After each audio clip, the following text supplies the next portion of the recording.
자, 다음 순입니다. 문재인 대통령 이 홍은동에서 청와대 관저로 이사를 했죠. 그 이후에 오늘 첫 출근길 모습을 언론에 공개를 했습니다. 문재인 대통령의 첫 출근길 어땠습니까? 네, 문 대통령이 13일 날 사실 홍은동에서 관저로 이사를 했는데요. 네. 어제 이제 북한의 미사일 도발 때문에 NSC회의를 주재한 적은 있지만 월요일인 오늘 공식적으로 관저에서 출근한 건 처음입니다. 아, 저렇게 걸어서 출근했습니까? 네, 걸어서 9분 정도 걸렸다고 합니다. 지금 저 보이시는 장면이 오늘 아침 출근길인데요. 네, 임종석 비서실장과 악수를 하면서 출근을 하면서 지금 악수도 나누고 되게 여유 있고 편하게 걸어서 출근하는 모습이네요. 네, 맞습니다. 지금 근무지 자체가 애초에 청와대 본관에서 박근혜 전 대통령은 근무를 했지만 문재인 대통령은 여민 1관에서 근무를 합니다. 네. 그러니까 상당히 거리가 더 먼 겁니다. 걸어서 약 10분 정도 걸리는 거리인데 오늘도 지금 9분 정도 걸렸다고 이렇게 나오는데 한 5, 600m 정도 되는 겁니까, 거리가? 그거보다 더 멉니다. 아, 그래요? 그게 거리가 대략 한 7, 800m 정도 되는 걸로 저희가 알고 있는데 한 네. 600m, 직선 거리로는 한 600m 정도. 네. 지금 보시는 것처럼 오전 8시 54분에 관저에서 나왔고 네. 지금 저기는 직선 거리로 되어 있지만 이렇게 나무 쪽으로 쭉 걸어서 여민 1관 쪽으로 걸어오게 되어 있습니다. 네. 그러니까 실제로 걷는 거리는 좀 더 길다고 보시면 되는 거고 그러다 보니까 아무래도 시간이 걸리는데 그럼에도 불구하고 문 대통령은 걸어서 직접 출근을 하는 모습을 국민들에게 보여주는 하루였습니다. 그랬군요. 자, 그런데 또 아침 출근길에 김정숙 여사가 또 나와서 배웅을 하는 모습이 또 화제를 끌었다는데 어떤 배웅을 했기 때문에 또 화제가 됐습니까?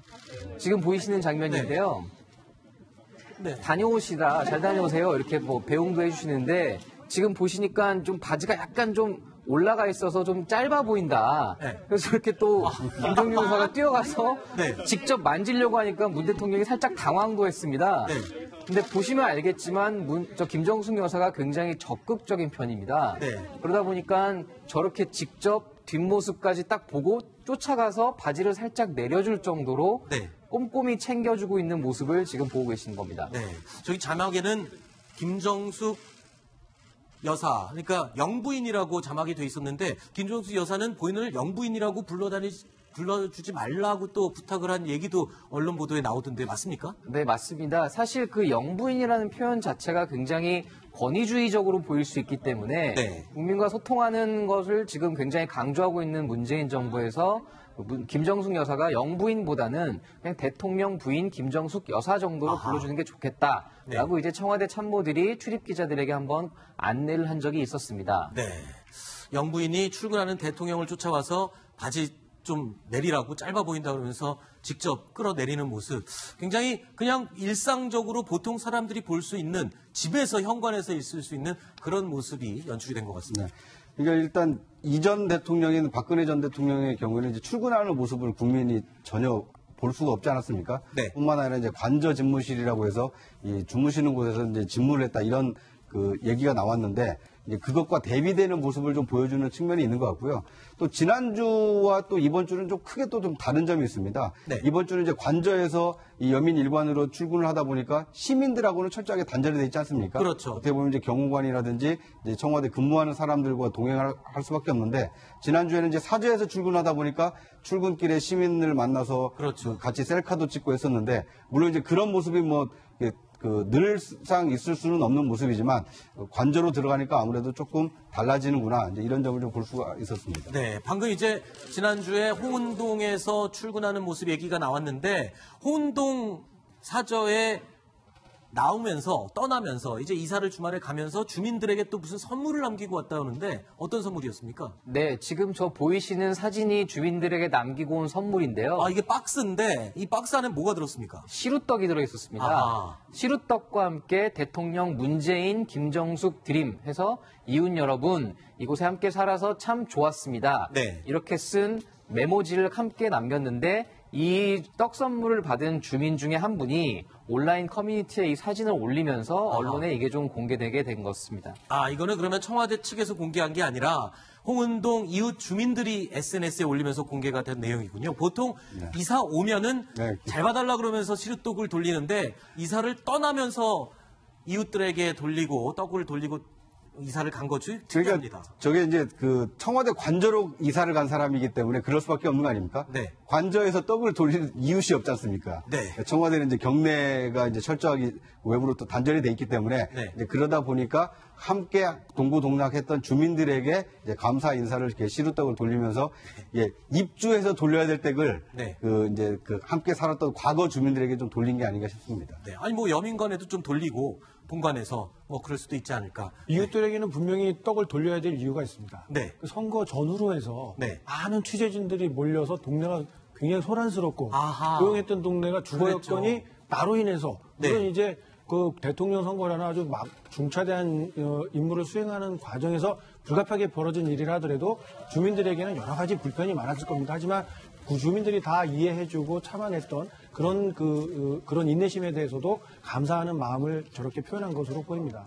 네. 근데 지난 10일이었죠. 취임식 이후에 김정숙 여사가 달려가서 눈물을 흘린 곳이 있다라고 알려졌는데 그게 뭐 어딥니까? 왜 또 눈물을 흘린 겁니까? 네, 바로 그 김정숙 여사가 졸업했던 네. 숙명여고였습니다. 네. 그게 취임식 당일이었습니다. 지금 네. 사진에서 보시면 아시겠지만 저 옷이 김정숙 여사가 국회에서 문재인 대통령 내외가 취임 선서할 때 입었던 그 옷인데 네. 그날 취임식을 마치자마자 그 지금 도곡동에 있는 숙명여고를 찾아서 네. 은사님 그리고 동문들 이렇게 다 일일이 만나서 인사를 드리면서 아하. 그동안 찾아뵙지 못해서 죄송했다. 선거 네. 기간 동안에는 그렇게 자주 가지 못했는데 네. 지금 저 사진에는 안 나오지만 손혜원 민주당 의원이 지금 김정숙 여사와 같은 학교를 졸업했습니다. 네. 빠른 5년생이라서 나이는 한 살 차이지만 지금 저 왼쪽에 마이크를 잡고 있는 손혜원 의원이랑 같은 동기 동창입니다. 네. 그래서 숙명여고에 함께 찾아가서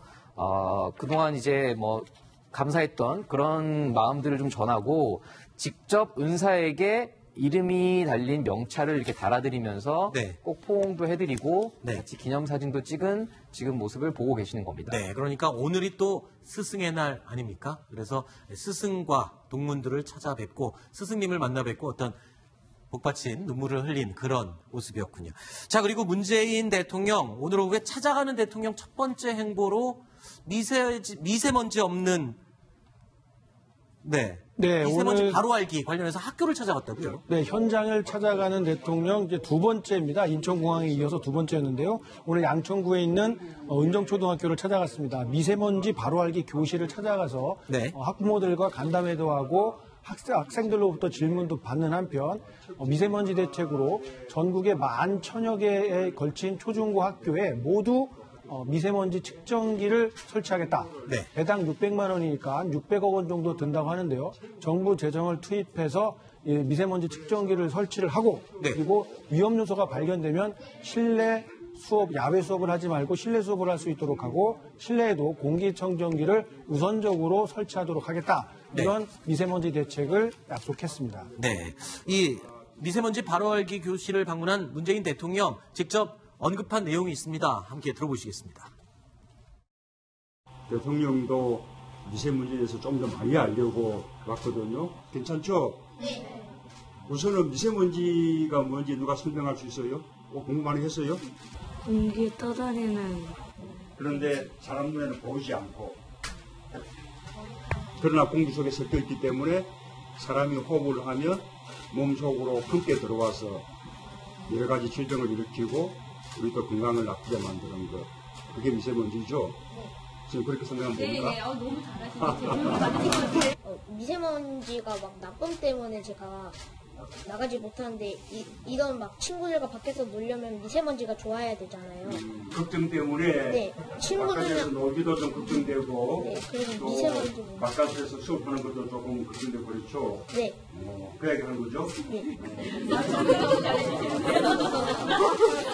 그래서 어떻게 하면 돼요? 미세먼지가 없게 네. 깨끗한 곳좀 만들어달라. 네. 그래요? 자, 대통령 선거 기간 동안 그 홍보에 힌트를 쳤던 문재인이 1번가 여기서도 가장 많이 팔린 상품, 정책 상품이 이 미세먼지 없는 사회 이 내용이었다고 지금 알려지고 있는데 자, 어떤 대책을 나눴습니까? 예, 세 번째 업무 지시가 오늘 나왔는데요. 30년 이상 된 노후 화력 발전소를 6월 한 달 동안 잠정 폐쇄하라.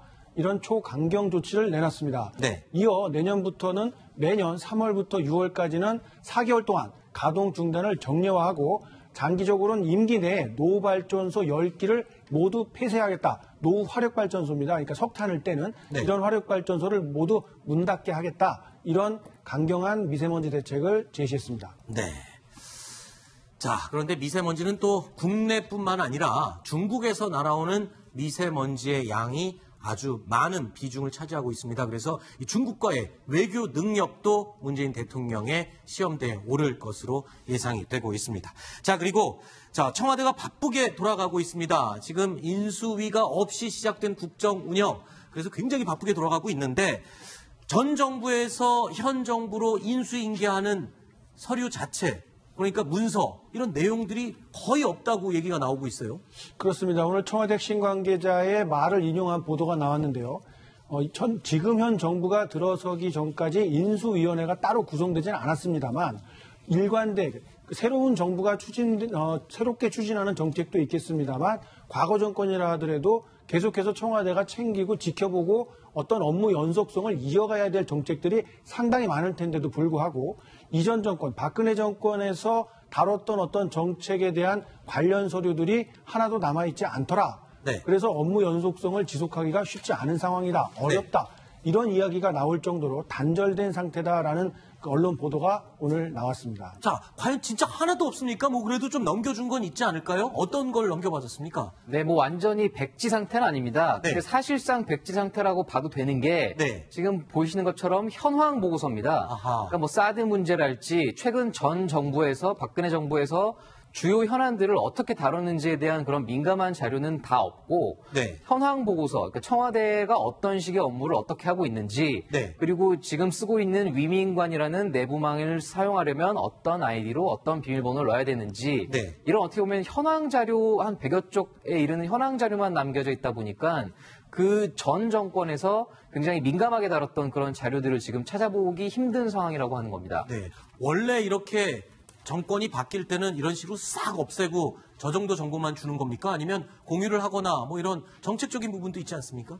이 법을 만든 게 노무현 전 대통령이 대통령 기록물에 관한 법률을 만들었고요. 네. 그 만들게 된 계기가 인수인계가 제대로 안 돼서 정책이 연속성이 없다. 네. 그러니까 각 정권마다 특성이 있는 부분이 있고 이어져야 될 특히 국가 안보라든가 외교 같은 부분들은 반드시 알고 있어야 되는 거기 때문에 네. 법을 만들어서 문서화를 시켜서 인수인계를 하되 다만 그중에서 대통령과 관련됐다거나 개인의 사생활이나 비밀과 같은 부분만 지정을 하도록 한 건데 아무래도 이 박 정권에서는 그렇게 지정할 수 있는 것을 좀 남용한 게 아니냐는 의혹을 가지고 있는 겁니다. 한 900만 건 가량 전자기록이 만들어져서 넘겼는데 그중에 10만 건을 다 지정을 해버렸고 그것들이 어떤 것으로서 지정이 됐는지 이유도 명확하지 않은 상황입니다. 네.